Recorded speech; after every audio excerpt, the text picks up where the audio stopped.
Hello and welcome to the ministry, and today we're talking part 2 of the counterfeit. Now, I left off, I was talking about the female's counterfeit. We're preparing to go into what the male's counterfeit looks like. Now, sometimes the male's counterfeit, he have a couple of different ones, but they all kind of fall in the same genre, okay? So when the male goes into his counterfeit for his evil counterfeit, he's going to find him one that she evil.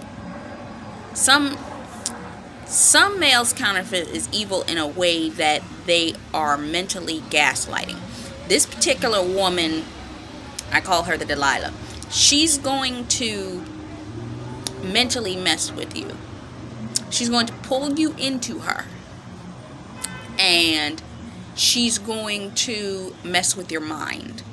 She's going to make things appear and seem a certain way by gaslighting you. And she's the one that actually has control of this relationship. And your control in this situation is only probably the man's control with the sex. That's it. But she's the one that has the control in this. And because of the phase of mind that the guy is in at the time, he'll probably just go for it anyway. Because he ain't really trying to think too hard about it anyway. So he doesn't really notice the gaslighting and the protection and the way that she tries to put him in a box. But this person is flighty. And because the person is flighty, when the male starts to become separated from her, she wants to gain that control back. So she will do anything to gain control back. She's kind of sadistic, so she will mentally try to control again. Which brings us to the next one, which is evil. This is the evil on the basic level. This is your Jezebel. This is, when you think about the Jezebel in the Bible, Jezebel was Absalom's wife. She controlled everything. She gaslighted him. She made him do whatever she wanted, but she was the one that was running the kingdom. She was the one that had control of everything. She was the one that did everything. This is your Jezebel. Now, we're going to talk about the Jezebel on level 1. There's a level 2, which means she realizes she loses her control. We're talking about Jezebel on level 1. Jezebel on level 1 is she's sexually in control of this man. She knows that she's love bombed him. She's shown this man, she opened this man's nose so wide. Because more than likely, either she was the first person that ever had him, or she just done shown him something sexually, probably, that he ain't never seen before. So he turned out. She done completely turned him out. And by having him completely turned out, she got full control over him. And because he's in rebellion, he letting her, being completely and totally guided by the smaller head on his body.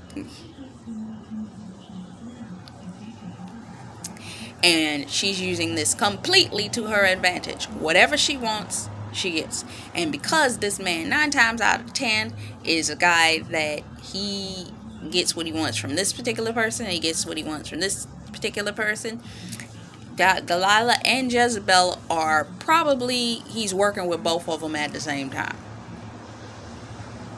Some of y'all prodigals, sorry to say it, are dating 2 people at the same time.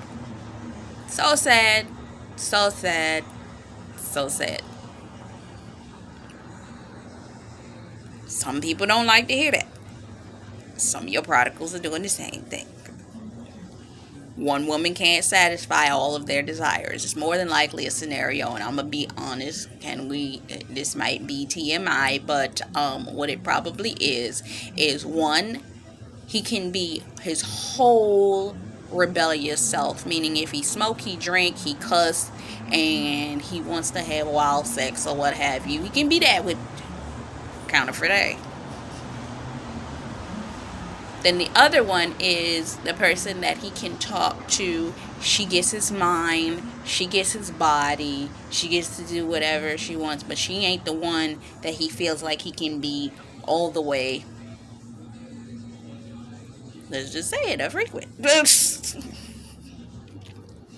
So he's doing both of them at the same time. I don't get why men do this, but I guess that's what their point is. But yeah, that's what it is. That's what it is.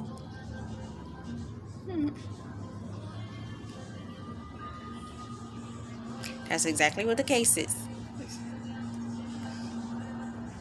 Now, I'm going to mention a character. There was a young woman in the storyline of the character in which I'm using as a basis for this explanation. She was a secretary at the company in which this man was working at, and he had a fling with her one night at an office party, and he just slept with her all night long. He did whatever he wanted to do with her. He just, he did what he was doing. And there was no love there. There was no caring there. There was, and you could even tell, because after it happened and once everything went back to normal, she pretty much told him it was what it was. I have no intimate connections with you. Now, this actually would hurt the man's feelings, because it's like, oh, wow. But yet again, she was not the one for him. She evil. And yet again, it's not somebody that he would want to be with. It was just a good role in the sack at the time. Okay? Some men, they try to make a role in the sack more than what it was. It was what it was. So they, in specific seasons, will have this particular person or that particular person.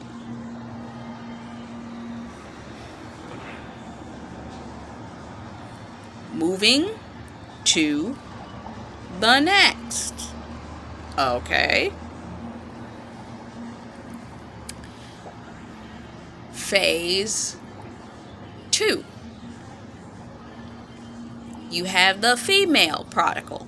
And the female prodigal, she is going to be in relation with the rebellion. The one that she got hooked up with that was evil for the rebellion. She's still hooked up with him. She hooked up with him. But this is when it becomes dangerous, okay? Because this particular gentleman, he was already obsessed with her to begin with.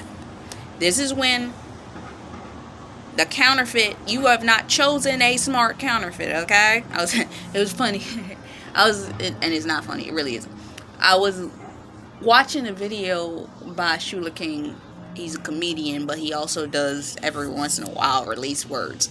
He said, if you're in a relationship with somebody, and you know the man that you were connected with was crazy, don't let nobody, don't get hooked up with nobody new without telling that person that the person that you was with was crazy. Okay? And that's what he was saying. Don't do that. Don't act like you had a previous relationship that was sensible when you know the person that you was hooked up with was crazy.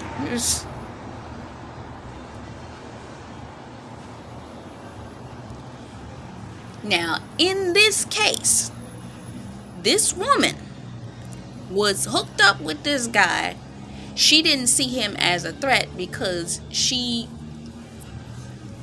prior to that, she was abusive to him in a way, because they were always at odds with one another. The fact that she even got involved with him in the first place was surprising and shocking to everybody, because she hated him. But it was one of those types of things that she was in such rebellion that she said, all whatever. And she let it happen. She at the time could not find anybody that could meet her rebellious standards with the strength that she needed them to have for her to do whatever she wanted to. It's like 50 Shades of Grey dark sexual acts with this particular dude. And because she was spiraling out of control, and she let herself get sucked into that.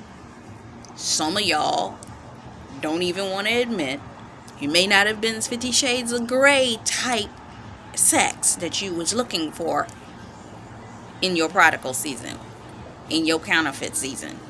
But you was looking for somebody that could do what you needed them to do and take care of what you needed them to take care of, and it was not your God-a-day spouse. Because you ain't met him yet, you weren't looking for him, but you was looking for somebody to scratch that itch. Oh, am I too Christian there? I'm so sorry. No, I'm not. We're grown adults here, okay? We're adults.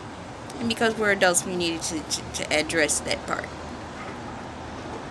So, she got hooked up with a man that she could rebel with. Problem was, this man became obsessed with her.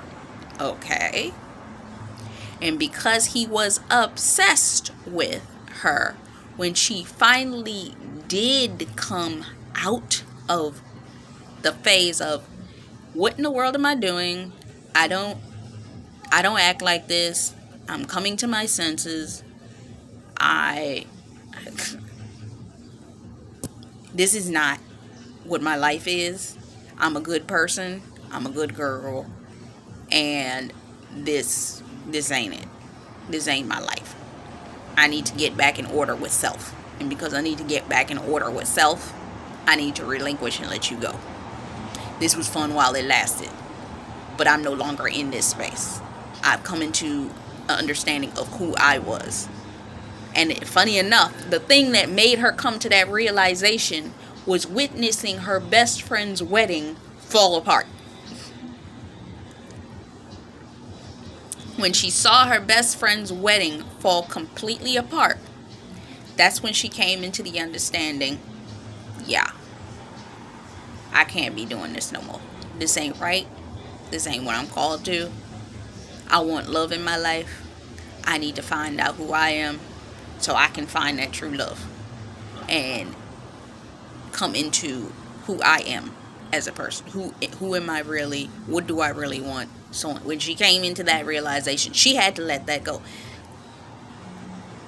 Now, some of y'all won't admit it, but some of y'all have had those experiences where you came into the realization that people you was messing with, females, the people you was messing with was not the one that you wanted to be with. You woke up and had that epiphany. You was not it. This was not the one. Sorry, that wasn't the one. Sorry, that wasn't the situation. Pause. I'm going to go back to the man for a moment before we delve deeper into the obsession. The male prodigal. When the male prodigal finds that he reconnects with that Jezebelic person, that Jezebel may come off as a person that he can trust, which I don't understand, because he's seen before that what type of person that she is. This is that person that love bombs you and then slaps you each and every time. It's like, you know what they're going to do. They've done it before. You've seen them do it to other people. But for some reason, when they come to you, love bombing you and saying, yes, this is what you did. I love you.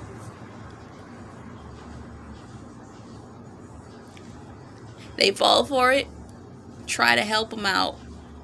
And in this particular case, the woman was sick. She was sick and she was dying. And he wanted to help her. So because she was sick and she was dying, he figured that I can give my penance by helping you get back to your health. And if I can't get you back to health, I'm going to make sure I'm there for you until you pass. So what ended up happening is the other woman, the Delilah, she actually ended up coming back in and saving the woman from death in a way that he did not want. And his anger caused him to spiral into rebellion, same as what happened with the female that fell into rebellion. And he stopped caring. He no longer wanted to help anybody. He no longer wanted to do right by people. He wanted to take out the people that set him up in that situation in the first place. He wanted to take out the people that ruined this particular woman's life. He wanted to take them out. He was no longer concerned about the penance and making his life right again. He was more concerned of, I got to take out the evil ones. I'm going to exact revenge on every single person that had something to do with this situation, while in the meantime pushing all of his friends and everybody he knows away, because that's what he wanted to do, because he didn't want them involved while he did this, because he didn't know what was going to be the outcome when he was done, because he was in a sense of rebellion. I'm taking everybody out, and if that means I take me out in the process, well, and I guess that's what happens. See how him and the rebellion on the woman are the same, except his is a little bit more drastic.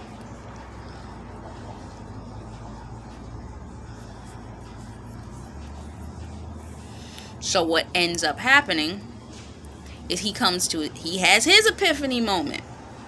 When does he have his epiphany moment? When the Jezebel, using her same gaslighting tactics, love bombing him, seducing him, all kinds of stuff, comes upon him, and she finally catches him in a mode where he don't care. They end up getting into a fight. Oh, the parallel between him and his God-ordained spouse. They end up getting in a fight, and he ends up sleeping with her. Not once, not twice, but 3 times that night. She gets angry because he doesn't lose his soul, because he doesn't love her, because she ain't the one. She's not the one. And instead, he comes to his senses and tells her to get out. Just like the female prodigal. When she came to her senses, she said that she didn't want him no more. Which leads to the insanity side of these counterfeits. When you start dating a counterfeit that is mentally unstable, ain't got nothing to lose, because their life is falling apart, and they think that you're the reason that it's falling apart, okay?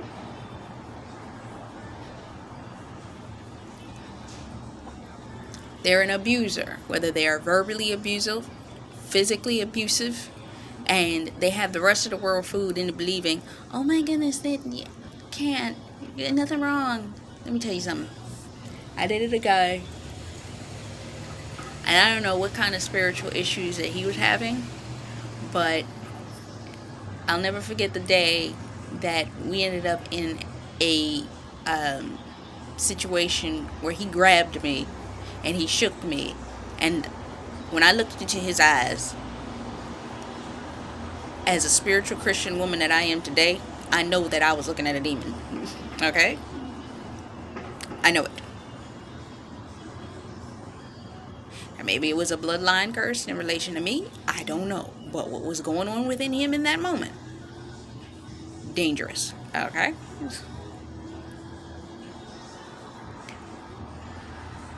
Did he ever put his hands on me again? No. He never did. Did I break up with him? No. Not at that time. But it left me in a headspace where I was thinking about, if he could do that to me then, what could he do to me later? Some of y'all dated a counterfeit that had the potential to be an abuser. Now, some of y'all may have actually gotten away from him. I know cases where women got connected to men. They even married them. And when they married them, they took them all the way off to another country and then beat them half to death. There was a situation that occurred that the young woman, she married, went off to another country. The man wanted to try to take her money away from her and then try to keep her in that country. She ended up divorcing that person. The other person actually got beat down right after they got to where they were going. And if it hadn't been for the grace of God, somebody had lived next door. She ran next door after she had been beaten like that and told that person. When she told the person what happened, the person gave her the money to get on a flight to go back home. So you really got to know these people that you're getting involved with, and spiritually the Lord has got to be speaking to you about this person. Don't ever get in a relationship with nobody thinking you're, oh, I'm gonna just jump off and get into a relationship with somebody because I just... Is that what God showed you? Has God been talking to you? Has God been showing you? Has God been preparing you? What has he been doing in relation to this? If God has not given you the anointing of Isaac and Rebecca, don't you run off and marry nobody that God hasn't told you 110%, so that God has shown you through them that, okay, God's speaking to him. Okay, God's speaking to me too. No, you'll just be running off. Because you end up in a scenario, getting back to what I was saying, the man will become obsessed with you. There have been scenarios, and I can't count them as many times as I've seen this occur. The reason that I have not dated is this reason specifically. I got out of my last relationship. The first guy that approached me, we had a conversation, and that's all it was. The next guy that approached me, we had good conversation. It was a healing experience, but that guy was involved with somebody, so it wasn't going to go anywhere anyway. I had another situation where there was a guy, and me and him had a great conversation. We talked for 4 hours, and it was an amazing experience. We never talked again. I think I talked to him 2 days later on the phone about something, and it never really went anywhere from there. I didn't contact him anymore after that. But there was cases where these men would see me, become drawn to me. They'd want to spend time with me. And they'd always... There's one particular guy, I thought he was no threat because he was an older gentleman and there was nothing threatening about him. And we always talked about Jesus all the time. We sat and we could talk for hours about God. And we would spend hours at a time. And this went on for about 6-7 months. But he began to become obsessive, and I knew that there was something wrong with him because of the fact that, when you're in consecration, ain't nobody supposed to be talking to you like that. This particular person would always try to call me while I was on consecration. And I'd tell him, I'm on consecration. Why are you disrupting my consecration? Whether I be on consecration 1 to 3 days, whatever that is. You ain't supposed to be trying to get in conversation with me. And you supposed to be Christian. All we talking about is God. So you know this. That's a no. He kept talking about, if I could have a chance with you. If I could have a girl like you. If I had an opportunity to be... I'm like, no. Red flags. All in there. It wasn't until my father had a conversation with him, and then he talked to me and said, no. If you're not interested in him, get rid of him, because he's interested in you. Let him go. So I was like, okay. And then when God showed me in a dream my father saying that again to me, it let me know I had to get rid of him. So, with that being said, You got to be aware, because sometimes God is showing you signs. It was a woman's case that she was in a relationship with a man, and she was in love with the man, in love with the man, in love with the man, in love with the man. But the Lord was telling her, don't marry him, don't marry him, that's not the one. And she was like, what's wrong with him? He's a pastor, everything is right with him, blah blah blah blah. He looked perfect on paper. As soon as she got in a relationship with him and married him, he started beating her like crazy. He would get up on the pulpit on Sunday, preach a sermon, and be beating on her that afternoon.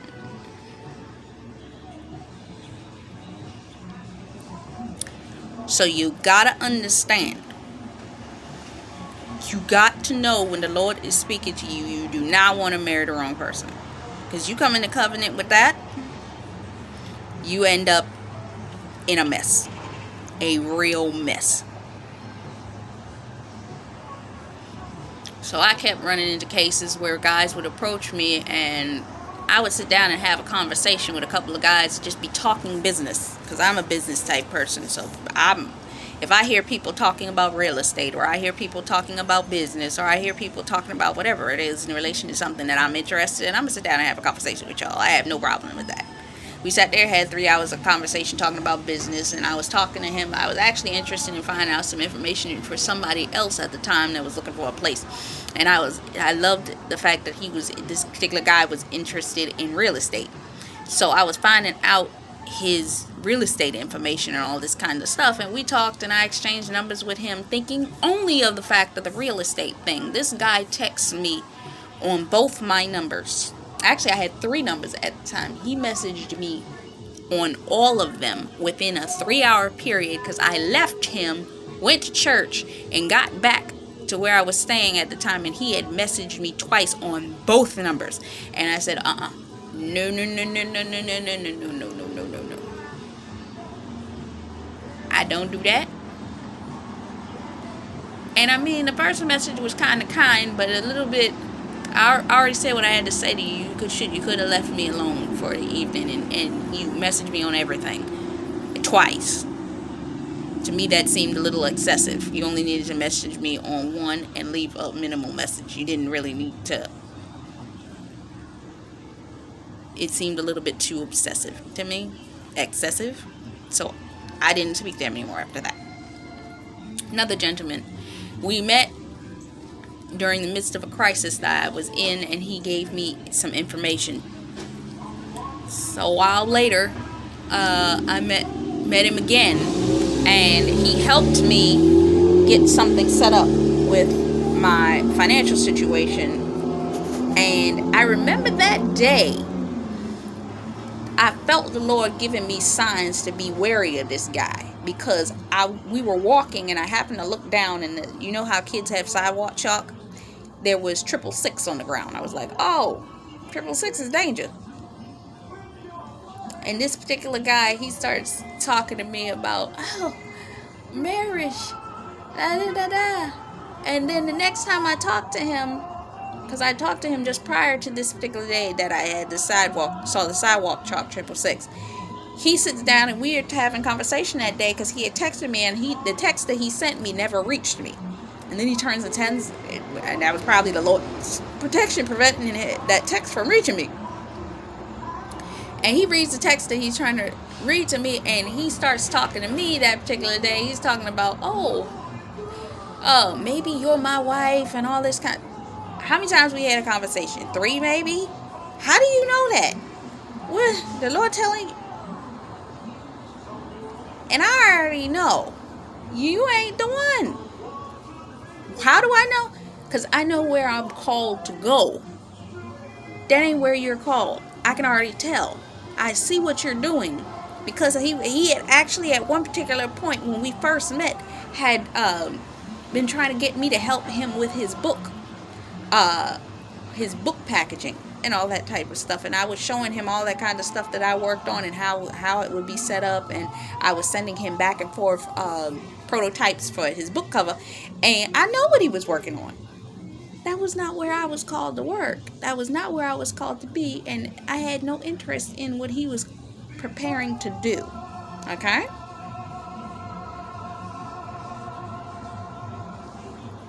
So he was just trying to keep me on a leash so that just in case he could hook up with me. Now,